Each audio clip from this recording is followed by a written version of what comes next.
Kita ulang kembali sejumlah berita pilihan dari Bali.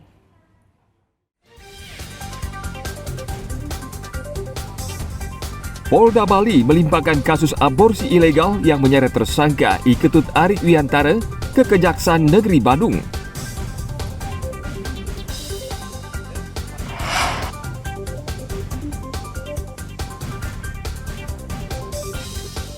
Gudang salak hancur tertimpa pohon tumbang di Bebandem, Karangasem.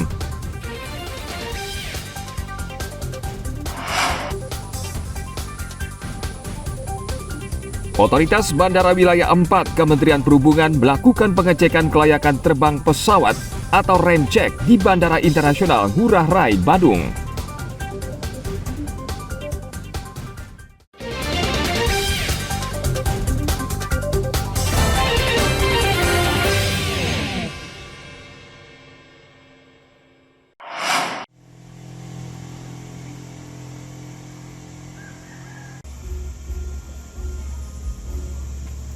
Angin kencang melanda sejumlah wilayah di Kabupaten Karangasem. Salah satu daerah yang terdampak cukup parah adalah Banjar Dinas Sebara Tebel di Desa Buanagiri, Kecamatan Bebandem. Gudang milik salah satu warga di desa ini, bagian atapnya rusak berat tertimpa batang pohon wangkal yang tumbang diterjang angin kencang.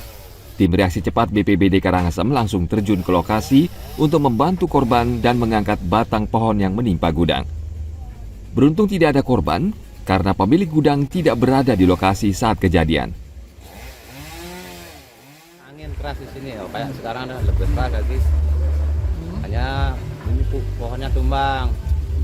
Terus yang punya rumah ini rencananya sih mau nyari tukang sensor. Di lingkungan sini kan banyak ada tukang sensor. Tapi setelah dicari dari kemarin, diminta tolong, tidak ada yang mau karena gini kan lokasinya sulit, berbahaya gitu, makanya tukang sensornya ada yang mau kan. Akhirnya baru tadi lah pas saya lewat ini tuan rumahnya minta tolong ke saya, gimana caranya solusinya. Saya nelpon lah BPBD. Yang tertimpa ini apa Pak? Bangunan apa Pak? Ini gudang salak yang dipakai untuk kalau musim salak penuh berisi salak, kalau keseharian dipakai untuk garase. Mulai memasuki musim hujan, wilayah Kabupaten Karangasem kerap dilanda angin kencang. BPBD menghimbau warga untuk selalu waspada dan menjauhi pohon besar dan tua yang rawan tumbang disapu angin kencang. Tim Liputan melaporkan dari Kabupaten Karangasem.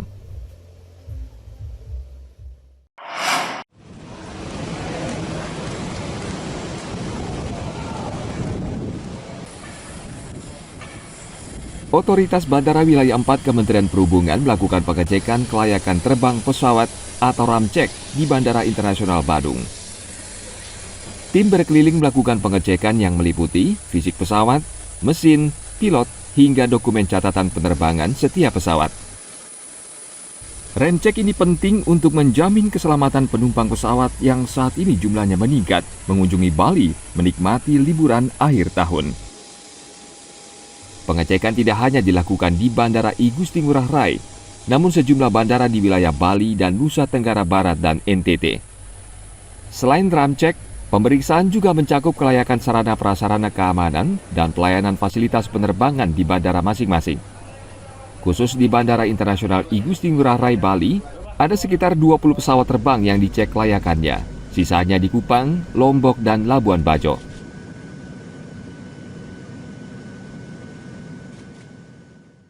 Yang kita periksa itu kita pastikan bahwa pesawat ini saat ini tidak ada kerusakan apapun, karena di pesawat itu kalau ada kerusakan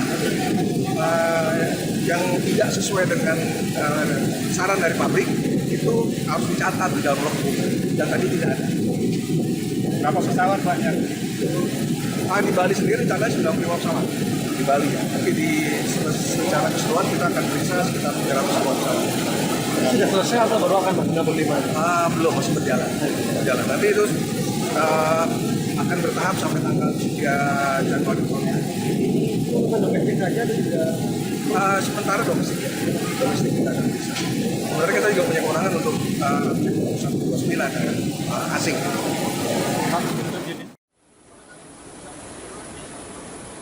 Selama libur panjang Natal dan Tahun Baru, Pengelola Bandara Ngurah Rai menerima 122 slot permohonan penerbangan yang diajukan operator dan sekitar 600 permohonan penerbangan domestik dan internasional. Selain mengecek kelayakan terbang, otoritas Bandara Wilayah 4 juga mengantisipasi cuaca ekstrim hingga layang-layang yang berpotensi mengganggu penerbangan, serta kesiapan armada dan kemungkinan keterlambatan dan penundaan.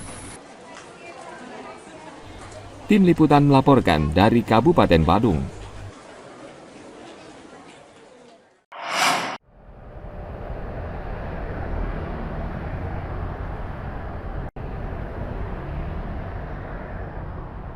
Polda Bali akan mengamankan seluruh gereja di Bali saat perayaan Natal pada tanggal 25 Desember 2023. Polda menyiagakan 3.500 personil gabungan, baik dari Polda, Poresta, hingga instansi terkait. Selain gereja, Polda juga akan mengamankan sejumlah objek wisata yang diperkirakan akan dipadati wisatawan yang berlibur akhir tahun. Sementara sasaran pengamanan, ya, selain orang, ya tempat, khususnya tempat itu di Provinsi Bali ada 527 gereja nanti yang akan persiapkan personil kita untuk pengamanan di sana. Kemudian ada 38 lokasi pusat perbelanjaan. 130 lokasi objek wisata, kemudian bandara 1 dan ada 5 pelabuhan. Sementara dari hasil pemetaan ada beberapa potensi kerawanan yang sudah diantisipasi, antara lain ya seperti biasa ada terjadinya kejahatan konvensional, ya, seperti pencurian dengan kekerasan, pencurian dengan pemberatan, curanmor dan seterusnya ya. Jadi ini mungkin antisipasi sebagai akibat dari peningkatan mobilitas dan kegiatan masyarakat nanti selama Nataru ini, Natal Tahun Baru. Selain mengamankan ibadah dan perayaan Natal di 500 gereja di Bali, pengamanan juga dilakukan di sejumlah titik rawan, pusat-pusat perbelanjaan dan objek wisata. Polda akan mendirikan 34 pos pengamanan, pos pelayanan, dan pos pengaduan. Tim Liputan melaporkan dari Kota Denpasar.